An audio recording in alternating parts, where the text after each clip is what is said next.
เบิ่งเด้อพี่น้องดอกกุหลาบหน้าบ้านแม่ตาแม่ตามาเยี่ยมบ้านอาทิตย์ละเทื่อพี่น้องอาทิตย์นี้ก็กลับมาบอกพี่น้องเอ้ยบางงามๆบานเบ่งบานเต็มเลยพี่น้องงามคักดอกเบิกดอกเบิร์นพี่น้องเป็นพัวอยู่เนี่ยจะโสดพี่น้องเนาะนั่นแหละพี่น้องดอกกุหลาบหน้าบ้านแม่ตาพี่น้องจ๋าเป็นดอกงามบอกพี่น้องจ๋างามแห้งเนาะพี่น้องเนาะเป็นพัวอยู่พี่น้องพักว่าพี่น้องเป็นว่าพี่น้องงามเนาะพักอีหลีพี่น้อง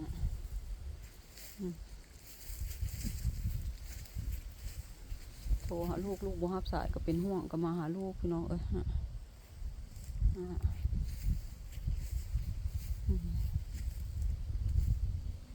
พี่น้องงามบ่งามเนาะ